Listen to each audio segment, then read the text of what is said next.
¿Y Bueno, Juanjo? ya, uy, qué Ahora, bien. ahora, ahora, Hoy ahora, que ha te veía. funcionado la primera, perfecto. ¿Qué tal, Mario? Muy bien Muy también, bien, ¿qué aquí tal estás tú? esperando charlar un ratito contigo. Genial, pues nada, si quieres, cuando quieras empezamos. Bueno, no sé si me has presentado o me presento porque me acabo de unir y vamos con las preguntas que Ah, me muy has enviado bien. que están Pues nada, bastante si bien, la quieres te verdad. presentas tú, ¿vale? Acabamos de iniciar ahora mismo, ¿eh? Los dos a Sí, la vez. qué bien. Pues mira, Juanjo, nada, yo a Juanjo primero que nada le conozco por parte de lo que era la SESMO, que era la SESAP, la Sociedad Española en Medicina y Precisión. Y en este caso yo soy de formación, soy licenciado en Ciencias de la Actividad Física y el Deporte, también fisioterapeuta, y llevo los últimos 10 años trabajando con personas con cáncer. Cuando me preguntan cáncer, en concreto sobre todo cáncer de mama, porque es lo que mayor, bueno, no es lo que mayor, porque el mayor es la mayor incidencia es colorectal, pero sí es lo que más la gente suele acudir, moverse, lo que más suena, y también tengo experiencia con otros tipos de cáncer, porque sí que las preguntas me las has enfocado mucho a cáncer renal, que tiene la posibilidad de trabajar con dos personas, bueno, con tres personas con cáncer renal. Así que nada, que cuando queráis iniciamos y sobre todo sería muy interesante las Perfecto. preguntas que tenga Tú la ya gente. sabes que yo lo enfoco a cáncer renal porque es mi campo, ¿vale? Aunque lo podemos ampliar sin ningún Claro. problema. Antes de meternos en las preguntas directas, ¿vale? Sobre el tema, yo recuerdo la primera vez que te vi en persona, Mario, fue, no sé si lo recuerdas, en el seminario que se dio de insulinoresistencia aquí en Valencia, en el año En Valencia. 2019 que estuvimos hablando, Sí, sí, sí. y recuerdo Sí, hablarlo con mi sí, compañero sí, sí, sí. Alejandro Sanz, ¿no? Porque aunque cada vez ya parece ser que se está cambiando la cosa, ¿no? Es verdad que pues, eres pionero, ¿no? En cuanto a trabajo de ejercicio, sobre todo, bueno, ejercicio de fuerza o ejercicio en general en personas oncológicas, ¿no? Sí, ejercicio en general. Esta pregunta tal vez es un poco más personal, ¿no? Pero ¿qué te llevó a meterte en semejante fregado? Pues mira, sí, sí, sí, fue tal cual. Pues siempre lo cuento igual, que al final yo trabajaba de fisio y bueno, trabajaba en un poco la parte de traumatología, porque al final, ¿qué es lo que más suele ver como Ujú. fisioterapeuta? Pues lesiones, ¿no? Que si tendoniopatía, que si un esguince, que si una fractura, que un hombro congelado, que una prótesis y tal. Y a mí trabajando con un médico, con un traumatólogo, en ese momento pues me llevaron me dijeron, oye, mira, ha entrado esta paciente, tiene un tema de cadera, ve a verla, trátala, tal. Y yo cuando llegué allí, la situación personal que me encontré era que nadie me había avisado que independientemente de la cadera, que tenía cáncer. Y la cadera era consecuencia, las lesiones que había tenido que tenía una metástasis en esa zona, ¿no? En los isquiones, en la cadera y tal, tenía mucho dolor Ujú. y realmente ella refería dolor, no era un tema traumatológico propiamente tal, ella tenía mucho dolor en la cadera. Entonces ya a raíz de esa situación que yo me encontré, dije, tengo dos posibilidades, o pasar del tema y bueno, pues hacer lo que pueda o intentar leer un poco a ver qué podría yo hacer para ayudar a esa persona. Y lo que me empecé a encontrar era que las mejores herramientas para ayudar a esa persona en su contexto general era el movimiento, ¿no? Veía mucho los beneficios que tenía el movimiento en general en las personas con cáncer. Y fue cuando empecé a leer y cuando empecé a intervenir con ella y la verdad que la experiencia fue muy bonita. No tanto desde un punto de vista de lo que yo pude Ujú. conseguir con el ejercicio como tal, sino desde el punto de vista humano. Entonces, cuando yo vi como la carencia, la falta de profesionales y de medios en ese entorno, dije, oye, yo quiero empezar a indagar y a leer y a entender un poco más esta situación porque me da la sensación de que hacemos poco. Y ahí fue cuando empecé ya a meterme más de lleno en el campo. Pero fue a raíz de esa paciente, ya mismo la paciente cero, que me picó el gusanillo porque me llamó la atención. Y siempre digo lo mismo, digo, fue esta persona como si quizás me hubiera tocado algo relacionado con la neuro o con, yo qué sé, oye, con trasplantados, no lo sé. O sea, al final fue esa persona, una primera persona que me tocó ayudar, que ella se involucró mucho, ella estaba muy instruida, leída, además me decía, es que yo he visto que el ejercicio, yo he visto que coger peso, y claro, cuando me lo decía y yo lo leía, digo, pues vamos a empezar a hacerlo. O sea, ella fue muy proactiva en el proceso. Entonces, claro, a mí me lo facilitó porque así que me guiaba. Y fue cuando empecé a trabajar con personas con cáncer. Ya luego, a partir de ella, empecé a leer más, a formarme más, apareció otra paciente, otra, hasta que ya, bueno, a día de hoy el 80 o 90% con lo que trabajamos en el centro son personas o con diagnóstico oncológico que han superado un cáncer hace uno, dos, Qué tres, guay. cinco, seis, Qué diez bonito años. es trabajar con pacientes proactivos, es bárbaro. Venga, pues vamos a Sí, meternos en materia, Mario. La primera pregunta, simple. ¿Por qué deben realizar los ejercicios las personas con cáncer renal o con cáncer en general? Como quieras abordarlo. sí, pues Mira, hay una diapo que tengo yo que, de hecho, ahora estoy grabando para otra formación que al final aborda, ¿no? Cuáles son los beneficios del ejercicio en personas con cáncer por generalizar, ¿no? Y al final hablamos de reducir el dolor, reducir y mitigar la fatiga, que de hecho tiene un nivel de evidencia muy grande y funciona mejor que estrategias farmacológicas. La reducción de la fatiga se consigue con estrategias, en este caso, de Ujú. educación psicológica, educación terapéutica y también con ejercicio y con movimiento. Luego también va a preservar, que esto es muy importante, sobre todo en tu caso también cuando se reciben corticoides, el hueso, ¿vale? La cantidad y la calidad del hueso va a preservar y va a evitar esa miopatía iatrogénica, esa pérdida de masa y función muscular y fibras rápidas, fuertes, potentes que producen, por mencionar fármacos, los corticoides y también la quimioterapia. Ciertos fármacos de quimioterapia, como los fármacos con platino, deterioran muchísimo la masa muscular. Va a reducir la toxicidad que produce la medicación, ¿vale? O sea, la quimioterapia al final te Mm. produce toxicidades hematológicas, hepáticas y demás, y se sabe que el ejercicio es una manera de, no de detoxificar, pero de evitar esa toxicidad, de reducir la carga tóxica.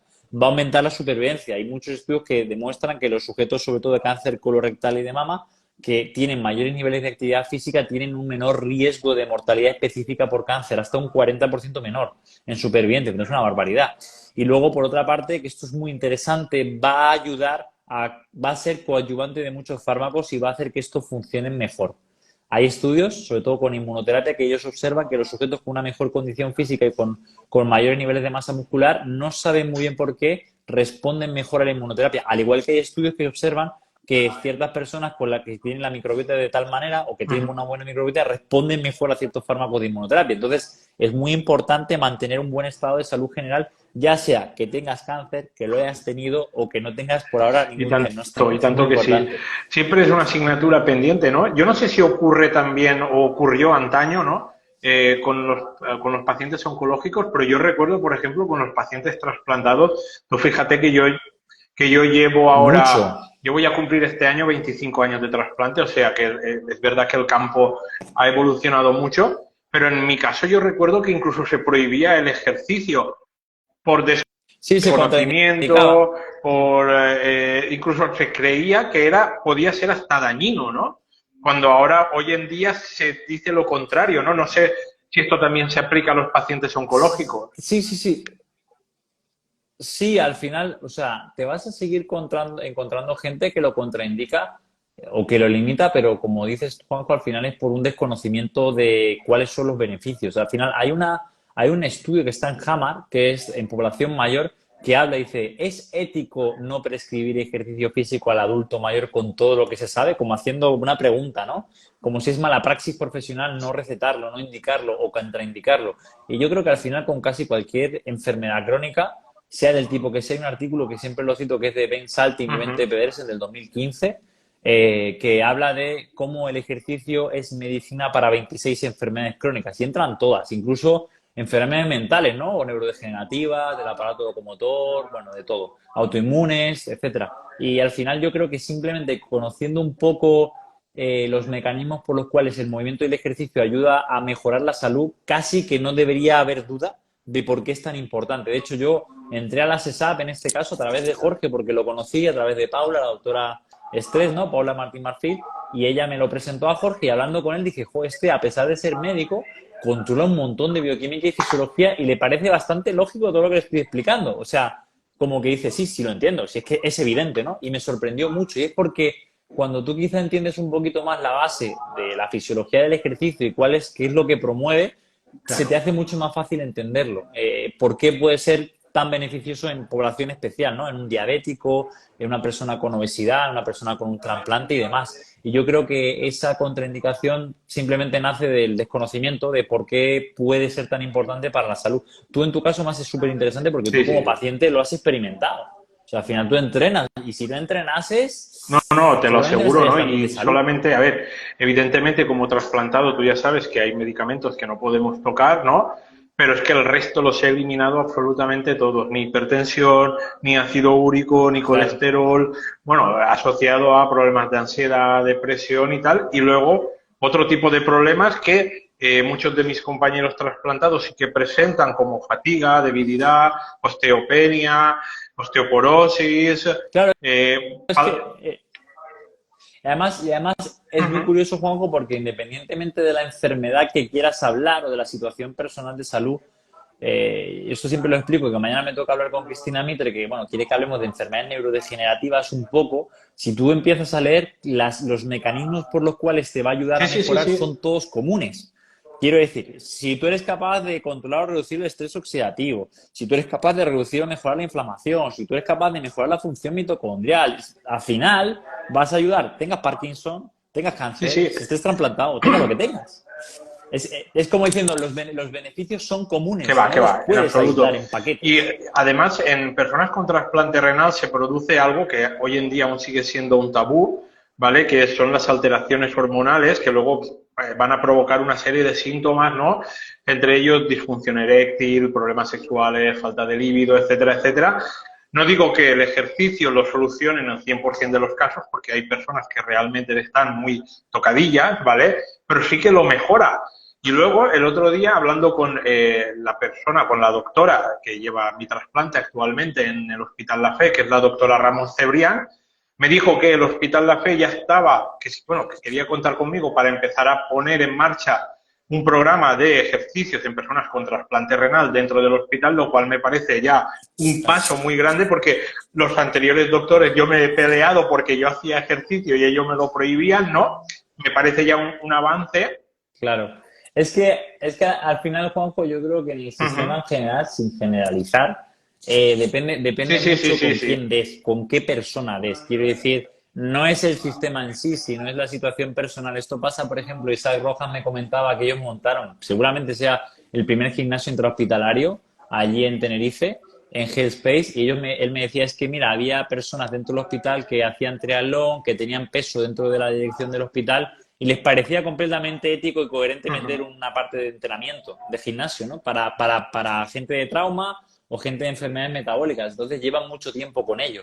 ¿Pero por qué? Porque quizá el gestor Claro. o la gente que estaba ahí era deportista y le parecía evidente. Entonces, si tú te encuentras un médico que es triatleta o que hace ejercicio, que le gusta el CrossFit, es muy probable que entienda, lo crea en ello y te lo Yo ya te facilite digo, si es yo que no se sé lo hasta qué propone. punto la doctora que tengo ahora practica ejercicio, pero sí que sé que, por ejemplo, sus dos hermanos son licenciados en ciencias de la actividad física y el deporte. Entonces, vamos, que lo tiene en Claro. casa.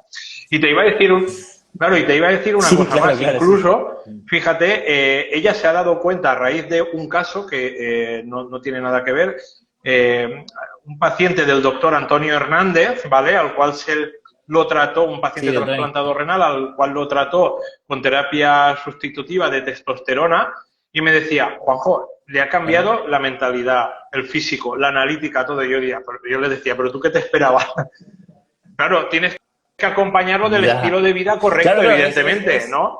Pero si tú la haces y luego es necesitas que una ayuda extra, que esto puede ser, porque ya te digo, hay personas trasplantadas que realmente han pasado por muchos procesos, muchos años en diálisis, han tenido muchas complicaciones, igual no es el primer trasplante, es el segundo o es el tercero, entonces necesitan esa ayuda extra, ¿no? totalmente. Al final hay una cosa que siempre lo digo, que de hecho tengo una diapositiva que me parece súper interesante, que yo hablo del contexto. Quiero decir, tú puedes tener dos personas con el mismo diagnóstico, los mismos tratamientos y con el mismo situación espaciotemporal, pero con contextos diferentes y el resultado de la Tal cual. enfermedad y de los tratamientos es diferente. Entonces, al final, que lo que dices tú, Juanjo, ¿no? Pues si a ti te están poniendo la terapia de sustitución hormonal bioidéntica de testosterona, con lo que sea, con testosterona, lo que sea, y suben tus niveles hormonales, pues seguramente tengas mejor el líbido, tengas mejor capacidad cognitiva, ganes masa muscular, tengas mejor función de todo tipo. Y al final ese sujeto, su calidad de vida no solo se ve afectada, sino su Así es. bienestar general y su salud Sí, general. sí, sí. Es muy Pero que ya evidente. hay un cambio. Para mí ya es evidente que hay un cambio ya dentro de las instituciones. Queda mucho por hacer, pero hay un cambio.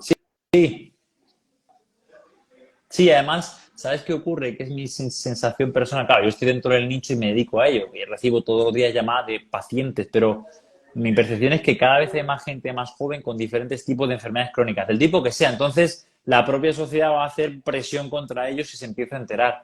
Y de hecho, este es el primer año que yo fui a dar formación en un hospital público. Y me acaban de escribir, de proponer otra formación en el Hospital 12 de Octubre, le tengo que contestar, que una de las personas que trabaja allí ha propuesto que por qué no se propone la formación que damos nosotros de ejercicio y cáncer para ayudar al paciente, y me parece brutal. Simplemente, aunque luego no lo lleven a cabo perfecto, pero para que tengan el conocimiento para decir, oye, mira, hay que entrenar la fuerza, oye, mira, hay que hacer esto, hay que hacer lo otro, y que el paciente por lo menos ya no sea que le llegue por mi red social o la tuya o por un médico especialista que se ha dedicado en ello, sino porque sea algo Sí, que yo no de sea un hecho tabú, que también sea el el día a año día. pasado fue la primera vez que fui a través de una asociación de enfermos renales a dar una charla en Lleida y en Tarragona con nefrólogos tanto de trasplante renal como de atención primaria como de diálisis, ¿vale? Y para mí fue una experiencia muy gratificante. Evidentemente no todos estaban de acuerdo con lo que yo decía, Claro. pero a mí eso me da igual, ¿no? No, no, claro. Claro, a ver, nunca vas a convencer, como es normal, ni le vas a gustar a todo el mundo, pero bueno, por lo menos con que haya un par de personas que se queden con la idea, pues bienvenido sea, no pasa nada. O sea, al final esto simplemente con el paso del tiempo y porque es muy evidente, va a haber tanta presión que va a ser algo normal dentro yo mi objetivo es que se instaure como parte del protocolo de proceso de recuperación Así es. de cualquier enfermo crónico. Bueno, siguiente pregunta, Mario. Cuando te llega un paciente por primera vez, ¿cómo lo valoras y cómo planificas el ejercicio? En general. Buena pregunta. Pues mira, sí, yo lo primero que hago, que para mí es muy importante, es leerse la historia clínica. Quiero decir, oye, envíame el informe para ver a qué te has expuesto, o qué tratamientos te han dado, qué te van a dar, qué carga farmacológica llevas, cómo tienes la analítica. De hecho, esto, por ejemplo, ayer estaba con una paciente que no me envió la analítica y dice, envíame la analítica, no porque yo vaya a hacer maravillas con ella, sino porque me interesa saber cuáles son tus niveles basales de cómo está quizá el hígado, porque es una analítica muy general. Oye, tengo una persona que a veces tiene niveles muy bajitos de plaquetas de basal y igual con 100.000 plaquetas vas tirando, no tienes ningún problema porque ya tiene 120. Entonces, son Ujú. cosas que eso para mí es importante para contextualizar a nivel de la enfermedad cómo está. Y luego lo otro que es fundamental y creo que es la clave es, una vez que viene por ahí a la consulta, hablar con ella, ver cómo está a nivel emocional, anímico, cómo se encuentra, si tiene el contexto familiar, si la apoyan, si no la apoyan, y luego ya lo que es rematar la faena, que es evaluar tu nivel de condición física. ¿Qué evaluamos? Primero, tu equilibrio. Oye, ¿mantienes equilibrio? No. Tu fuerza, ¿vale? Tu fuerza, sobre todo en tren inferior. Diferentes manifestaciones de la fuerza. La potencia es muy importante, que es la capacidad que tiene una persona de aplicar fuerza a la máxima intención de velocidad. Por ejemplo, un salto. Oye, ¿saltas mucho, saltas poco? ¿No saltas? ¿No sabes saltar? Un test de potencia en la bicicleta y luego hay gente, dependiendo cómo estés, que si hacemos algún test más metabólico cardiovascular, ¿no? En bicicleta algún test, oye, vamos a hacer 3 minutos máxima intensidad, 6 minutos caminando máxima Ujú. distancia o algo parecido. Y añades también test, pues ya más específicos dependiendo de la persona. Por ejemplo, en cáncer de mama, previo a una cirugía es muy interesante medir la fuerza de prensión para ver si tiene diferencias entre la mano derecha y la izquierda, para que cuando le haga la intervención ver si ha perdido mucha capacidad o no, ver el rango de movimiento, o un paciente de cáncer de pulmón ver su capacidad, en este caso que suelen traer lo que es la capacidad que tienen inspiratoria, ¿no? La capacidad pulmonar total, valor residual y tal, y ver un poquito cómo está la persona a nivel funcional, ¿no? Cómo se mueve, cómo se desenvuelve. Y ya con todo eso, pues yo le digo, hemos hecho una primera valoración para hacer tic o no tic o cruz, donde estás muy mal o donde estás muy bien, y luego ya en el programa de ejercicio la idea es intentar ir a Ujú. mejorar aquello que tienes mal. Entonces, si eres una persona con buen equilibrio, con buena capacidad estática, pues oye, el equilibrio no es una cosa que me preocupe ni creo que haya que darle valor o trabajarlo. Vamos a trabajar la fuerza porque estás muy débil de fuerza. Oye, de fuerza estás bien, pero te falta potencia. Pues vamos a trabajar la potencia. Oye, estás mal en todo. Pues vamos a tener que atender todo. Y poco a poco ir trabajando con esa persona hasta llevarla hacia dónde. Pues yo siempre digo a la gente, como no Ujú. tenemos valores de referencia, pues hasta donde tú llegues. Esto es uno de los problemas que tenemos en nuestro sector, que al igual que te hace una analítica para saber si estás, yo qué sé, anémico o no, y hay unos valores de referencia y unos puntos de corte, pues aquí no tenemos valores de referencia. Entonces me viene alguien y te digo, mira, tú estás bien o mal bajo mi criterio con los miles de personas que yo he evaluado. Y en el percentil tanto, pero no está correlacionado con ningún Ujú. estudio, ni ensayo, ni metaanálisis. Entonces nosotros tenemos, de hecho solo quiero publicar nuestros propios valores de referencia con la muestra de pacientes que tenemos en el centro y que hemos visto. ¿Para qué? Para empezar a compararte con alguien. Porque esto es como si yo te digo, ¿estás bien o mal en relación a qué? Pues en relación a esta muestra de población española con esta edad, con estos tratamientos y con estos diagnósticos, que es lo que, por decir, a día de hoy a mí me gustaría empezar a dilucidar y a sacar, porque como te digo, en salud y Ujú. o sea, en salud en concreto, no tenemos valores de rendimiento objetivo Vale. ni que nos den pistas. Imagino que lo plantearás también desde un punto de vista, bueno, como lo hago yo desde a la persona sobre todo que acaba de recibir un trasplante, pero bueno, independientemente del tipo de patología, etcétera, desde un punto de vista realista.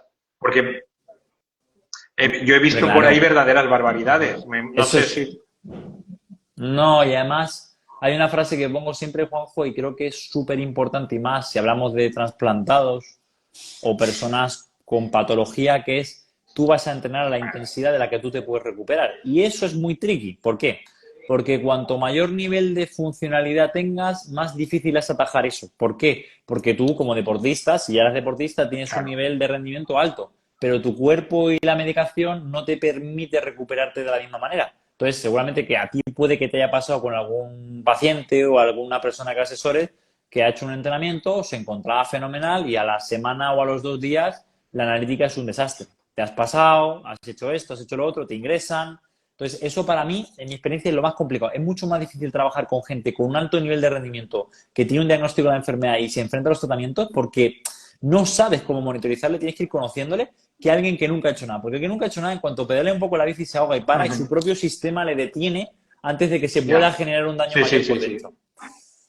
Entonces, eso es lo más complicado. Por eso que es lo que dices tú, al final es ser realista. O sea, la mayoría de la gente que nosotros recibimos es gente previamente activa, que no tiene un grandísimo nivel de rendimiento, que quiere empezar a entrenar, que quiere empezar a que le asesoren, que no sabe cómo empezar, no sabe cómo ordenar la rutina, no tiene educación en cuanto a ejercicio y hay que empezar trabajando un poco patrones de movimiento básicos, que se haga un poco más fuerte, que mejore su condición cardiorrespiratoria, pero no están haciendo aquí ni maratones, ni medias maratones, ni haciendo marcas. O sea, eso no, porque eso considero que es más difícil de gestionar y a esa persona finalmente hay que frenarlo. Mira, tenemos la primera pregunta, creo que es obvia, pero te la voy a hacer. Nos la hace Laura Lorenzo y nos dice, me he operado de cáncer de tiroides, ¿puedo entrenar?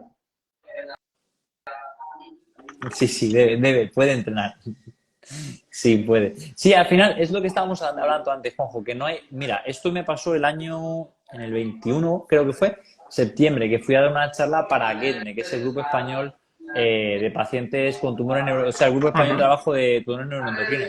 Cuando empecé a buscar en bases de datos no había prácticamente literatura científica que avalase o que dijera que el ejercicio físico era seguro, eficaz y tal.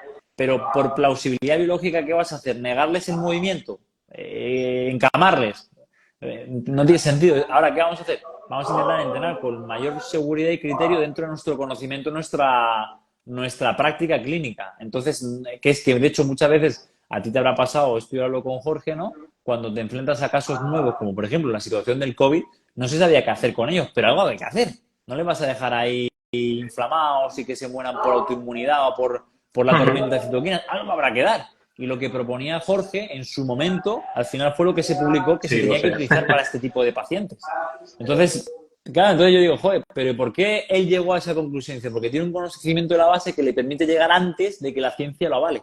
Entonces, muchas veces yo a la gente le digo, intenta de alguna manera buscar a alguien que tenga un conocimiento básico, que tenga experiencia con patología, porque va a haber visto muchas cosas y seguramente, aunque no sea experto o no haya publicaciones, te va a dar algo más coherente y va a poder rectificar más rápido. Es verdad que Jorge tiene un conocimiento muy vasto, sus interconexiones neuronales creo que no las tiene nadie en todo el mundo y automáticamente, como tú muy bien has dicho, atacamos pues muchísimo antes. Claro, exactamente. Es eso, es conocer un poco yo estoy haciendo, de hecho, aunque doy docencia en el máster, estoy haciendo el máster y los primeros temas pueden ser un poco más coñazo, pero digo, es que esto hay que dominarlo. O sea, el ciclo de Krebs, ¿no? La glucólisis, o sea, son cosas que creo que son básicas y a veces se te olvidan porque las pasas por alto y luego te das cuenta que no. Orlando, Laura, la chica que nos ha preguntado lo del cáncer de tiroides, dice que siempre entrenó funcional de alta intensidad y jumping, o sea, que ya tiene una base. Y luego, Orlando de Manuel Méndez nos pregunta el autor y el nombre, si puede ser, del estudio que establece el ejercicio como regulador de las 26 enfermedades. Son dos, es Ben Salting, el profesor Salting, y Bente Pedersen, que es ella. O sea, son dos personas. Si tú pones Exercise as Medicine for 26 Chronic Disease, te sale directamente. Siguiente pregunta, Mario. En las personas que están en tratamiento con quimioterapia, ¿vale? ¿Cómo influye eso en la pauta del ejercicio, ¿vale? ¿Y qué deberíamos de tener en cuenta? Buena pregunta. No es tanto que tú sepas, esta quimio produce esto y por tanto hay que hacer así el entrenamiento. No, al final suena un poco raro, pero es, a ti te habrá pasado también, Juanjo, con tus asesorados, que es un poco de sentido común y de coherencia. Es decir, por ejemplo, ¿no? Hemos evaluado a una persona de cáncer de cervix que la evaluamos ayer. Tiene su quimio el 16, mañana. Pues yo no sé cómo le va a Claro, sentar, es la primera que recibe, no tengo ni idea. Entonces, ¿qué le dije? Oye, mira, vamos a hacer esto. Te la dan. Me escribes en torno al lunes para organizar la semana. Que te encuentras como el culo y tal, pues vamos a vernos de cara al jueves, viernes. Que no tienes tanta sintomatología, no te has sentado tan mal y tal, pues oye, nos intentamos ver el jueves por la mañana o tal. Y ir viéndolo. Ahora, ¿yo qué hago? Si yo sé que te van a dar los ciclos, pues los miércoles, pues yo te voy a intentar ver el lunes o el martes, porque teóricamente es cuando mejor vas a estar a nivel general.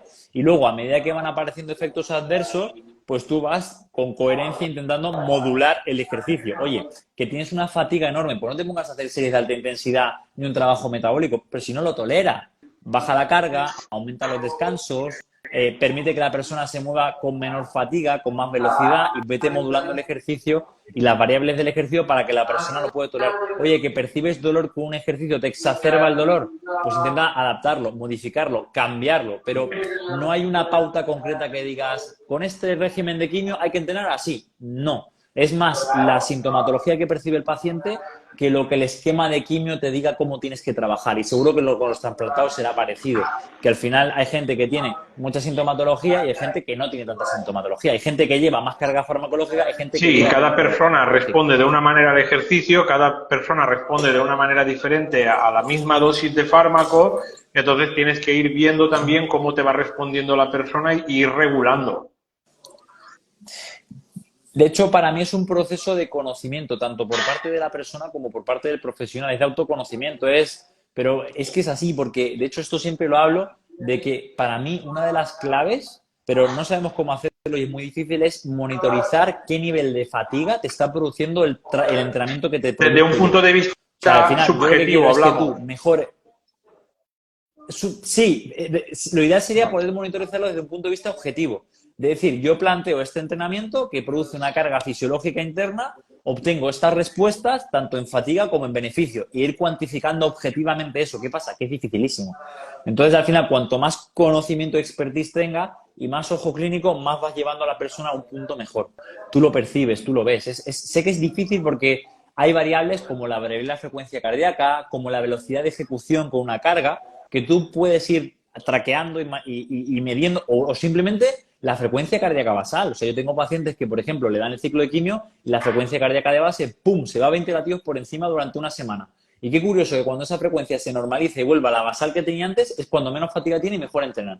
Hostia, pues ya me está diciendo que la frecuencia cardíaca de base para esta persona puede ser un indicador de más estrés fisiológico y que hasta que no baje a 60 o a 50 no puedo apretarle, ¿me entiendes? Pero eso no está Ya. publicado, eso es lo que hemos observado midiendo cosas.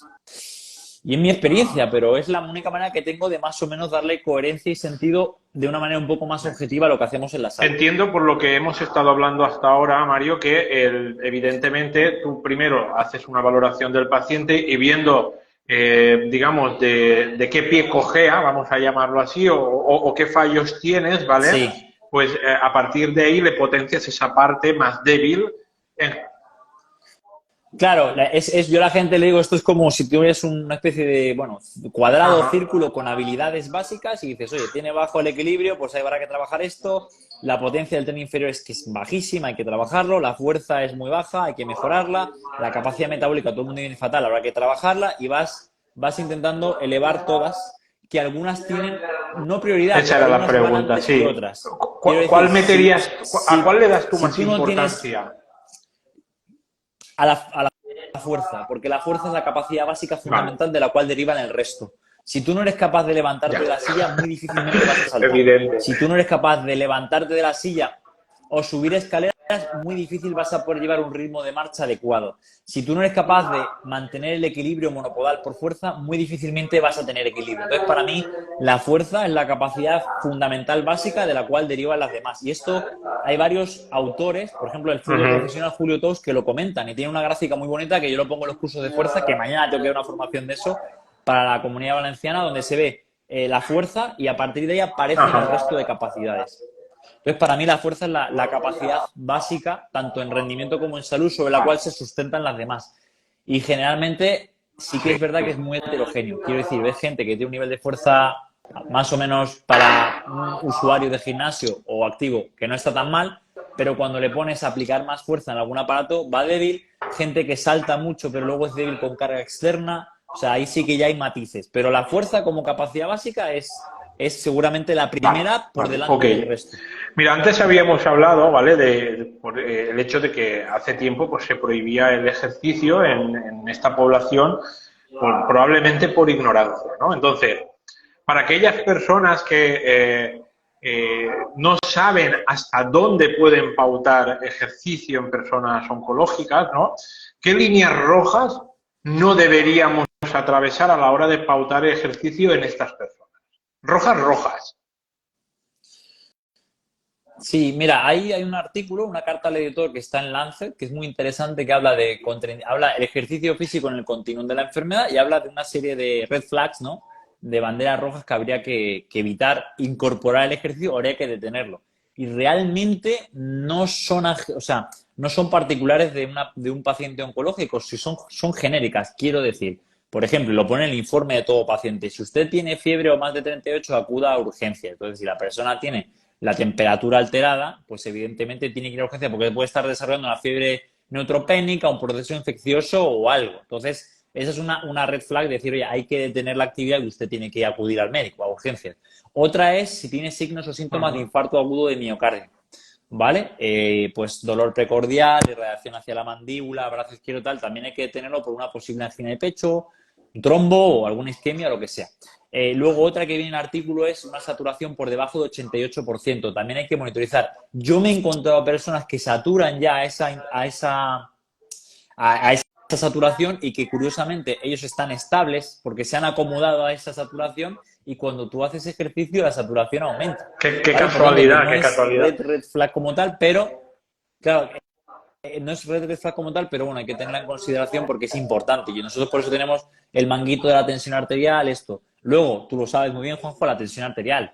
O sea, con una tensión arterial descompensada o muy elevada, sobre todo la sistólica y que aumenta con ejercicio, se tiene que ir al médico. Y luego la otra, que no es una red flag, pero yo sí que intento que la persona lo tenga en consideración cuando hay metástasis óseas en ciertas estructuras, hay que vigilarlo y hay que monitorizarlo, ¿vale? Que es importante. Hay que seleccionar muy bien los ejercicios y la carga para intentar no comprometer la estructura. Por ejemplo, ¿no? Tengo una persona con una metástasis en algún cuerpo de alguna vértebra lumbar, pues voy a intentar evitar hacer movimientos de flexión lumbar con rotación que son bastante agresivos para esa zona. No quiere decir que no lo haga, quiere decir que vaya poco a poco sobrecargando el tejido para ver si esa persona no presenta dolor y lo tolera, pero no puedo coger de primera y empezar a hacer movimientos o flexibilidad o movimientos con impulso en esa zona, no corresponde. Y luego hay otra situación también que me parece importante, que es, por ejemplo, cuando tienes, no es red flag porque realmente hablan que habría que moderarlo, habría que adaptarlo cuando hay anemia,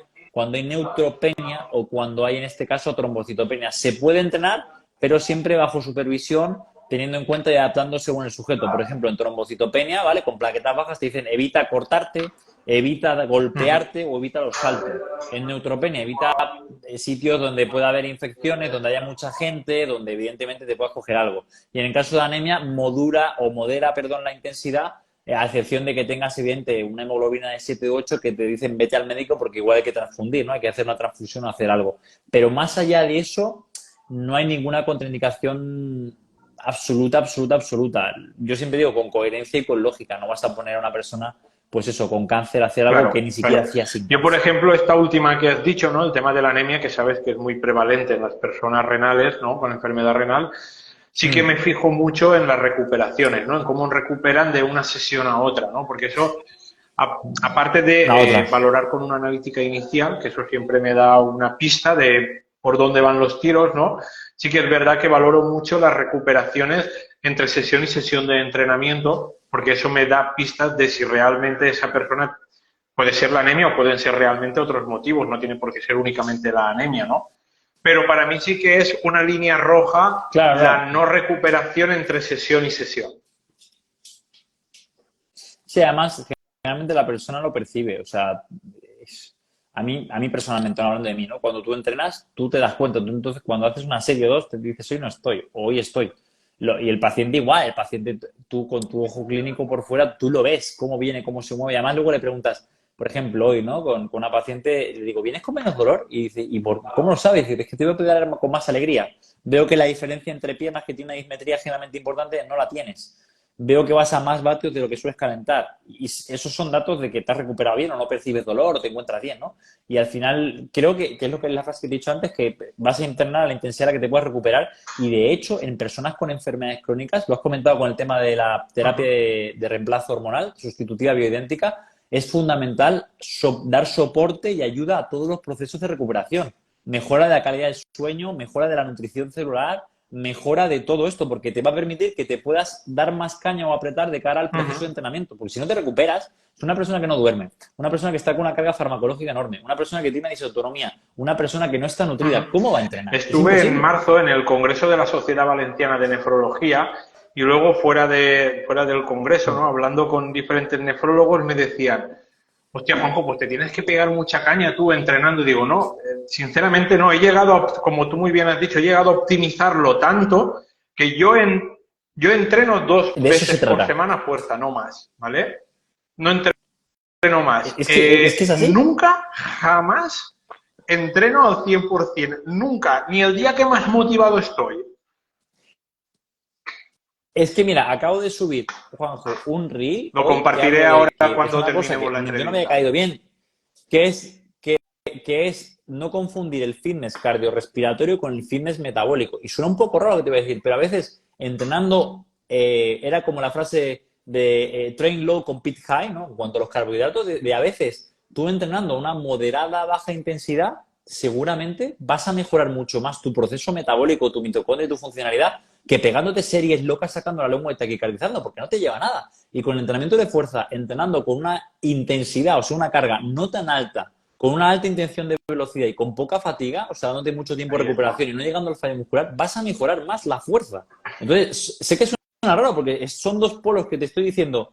De hecho, Juan Ramón Heredia, que es una persona que sabe de entrenamiento, en el simposio de fuerza lo dijo. Dice, es que tenemos que enseñar a la gente que entrenar no es matarse ni es fatigarse, es mejorar. Y a veces entrenando inteligente, mejoras más, no te cansas tanto, te recuperas mejor y puedes, evidentemente, obtener muchos mayores beneficios. Nos manda un saludo el doctor Carlos Hernández, el cardiólogo. Sí, que lo entrevisté hace poco. Sí. Joder, a ver sí, yo lo entrevisté también bueno, hice una entrevista que no la he subido todavía, que es muy interesante, bueno, de enfermedad cardiovascular y todo eso, que es lo que el mejor ser humano impresionante. Controla. Sinceramente. Sí, pues yo te decía lo del ejercicio porque precisamente yo cuando entreno, normalmente tú igual tienes otra metodología. Yo hablo por mí, no cuando hablo con pacientes. Yo personalmente, que llevo muchos años entrenando, practicando diferentes ejercicios y conozco muy bien mi cuerpo, ¿no? Yo entreno por sensaciones, nunca entreno, no llevo pulsómetro, bueno, a veces sí que lo llevo. Es que, pero exactamente, no suelo llevarlo. Sí, yo normalmente las series, por ejemplo, cuando hago fuerza, me calculo el peso, pues también dependiendo de lo que he hecho en la sesión anterior, evidentemente, ¿vale? Pero, por ejemplo, no tengo, así como hay gente que está con el móvil, 1,5 minutos, 2 minutos o 1 minuto entre... No, yo recupero, respiro, noto que ya me han bajado las pulsaciones, vuelvo a hacer otra serie. Y a partir de ahí voy entrenando. Exactamente. Y normalmente al día siguiente, hombre, te notas un poco cargaete, pero no tienes esas agujetas tremendas, ni la fatiga, ni nada de eso. Exactamente. Es que eso que haces tú, Juanjo, que al final yo lo que intento promover con los pacientes, decir, mira, no me sirve de nada que tú entrenes bajo lo que yo te diga sin tú intentar tener un feedback personal. Por ejemplo, lo hemos hecho con un par de pacientes. Aquí hacemos un registro, ¿no? Entonces la persona entrena y después de hacer una serie le digo, Belén, con esta serie y con estos kilos, ¿cuál es tu percepción del esfuerzo? ¿Cuánto te ha costado del 0 al 10? Te dicen un 7, un 7,5, tal. Y el hecho de traquear y registrar y que ella tenga que pensar qué nivel de esfuerzo ha hecho, le ha permitido optimizar su proceso. Y hay días que me dice, no me pongas más porque no voy bien con este peso como iba la semana pasada. ¿Pero por qué? Porque tiene un valor numérico y ella misma ha sido consciente del proceso. Cuando tú entrenas a lo loco, sin registrar nada y apuntar, no sabes cómo vas. Ya no hablo de pesos, hablo de sensaciones, de fatiga, de calidad del sueño. ¿Has dormido bien? ¿Has dormido mal? ¿Tienes el estómago revuelto? ¿Has tal? ¿Te han cambiado la medicación? Y todo eso, es que ya te Sí, digo que es sí. difícil de objetivar científicamente, tener como un tal, como si tuvieras un megasensor que te dice todo, lo percibes, lo hablas con la persona, te da feedback, vas recolocando, cambias. Oye, Marta, hoy vamos a ir a 8 repeticiones porque te veo muy cansada, la máquina no va con velocidad y el aparato dirá lo que quiera, pero no te encuentras bien tal.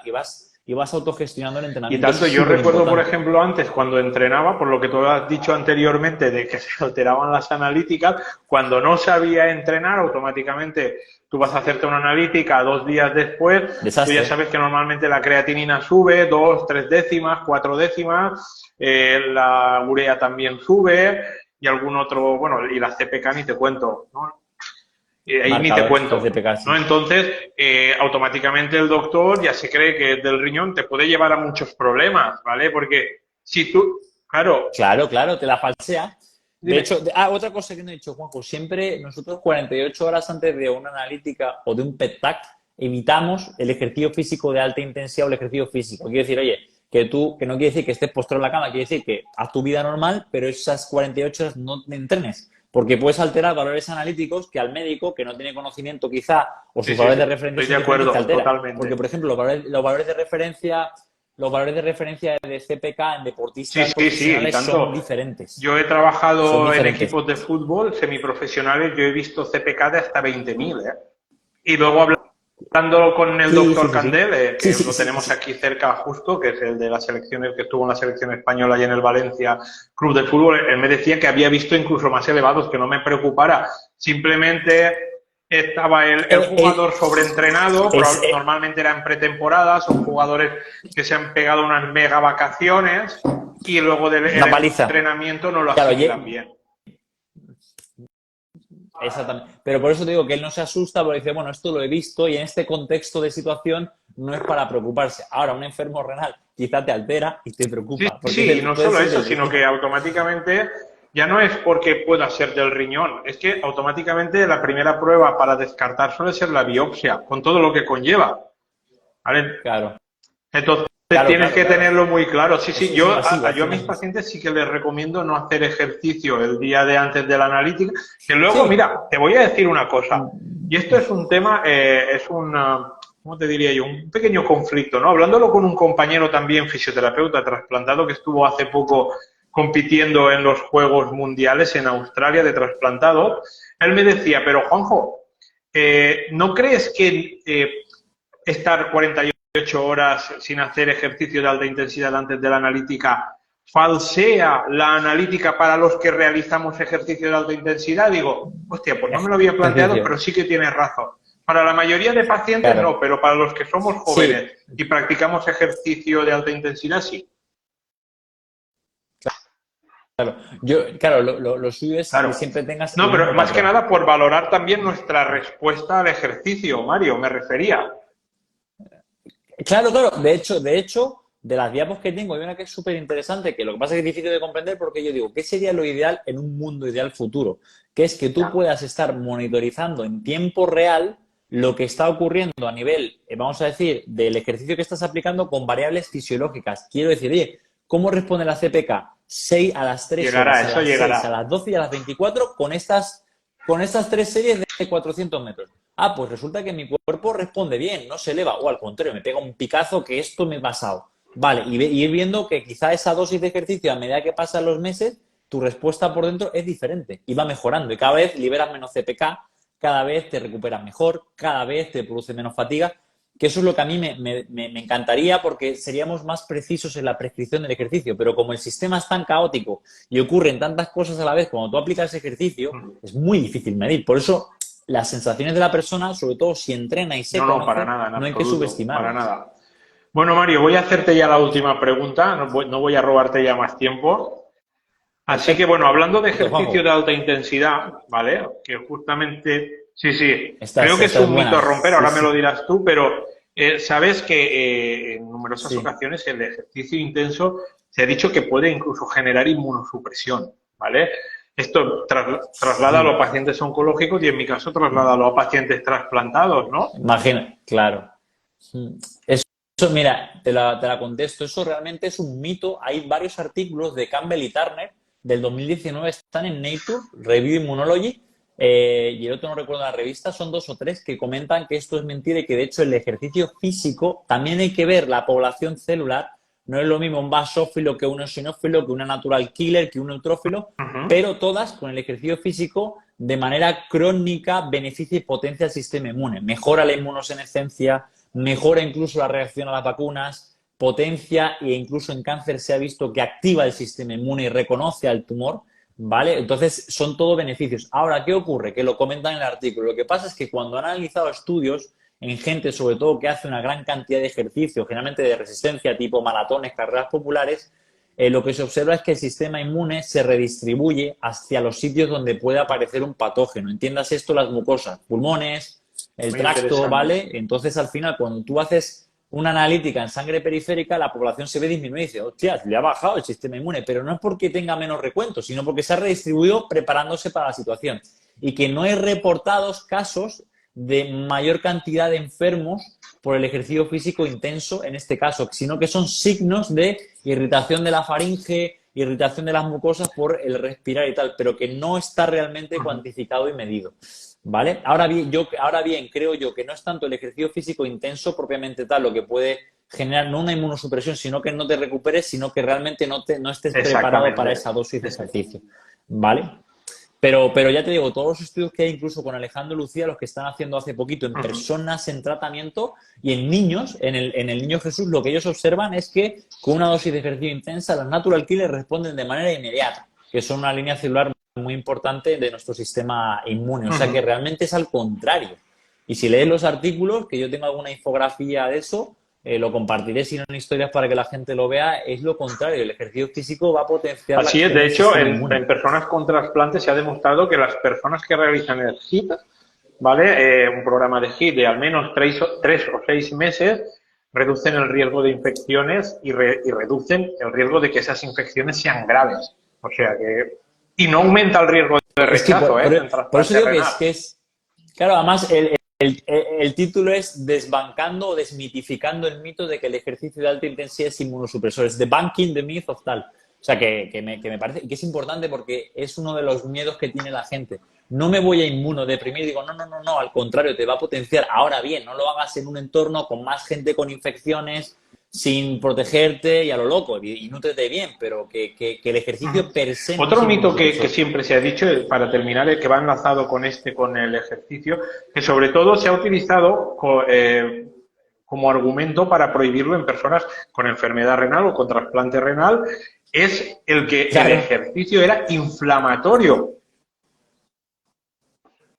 Es todo lo contrario. O sea, sí que es verdad que el ejercicio gatilla y activa procesos inflamatorios, pero luego el propio sistema tiene mecanismos para reducir esa inflamación. Y el hecho, esto es en la dosis, ¿no? El veneno está en la dosis. Que cuando tú te expones poco a poco, de una manera gradual, y vas exponiéndote a dosis de ejercicio que tu cuerpo es capaz de solventar, al final resuelves la inflamación y tienes mejores mecanismos. Esto es como si decir, ¿el ejercicio físico te oxida? No, pero también tu cuerpo tiene mecanismos antioxidantes para evitar y revertir esa oxidación que te produce el ejercicio.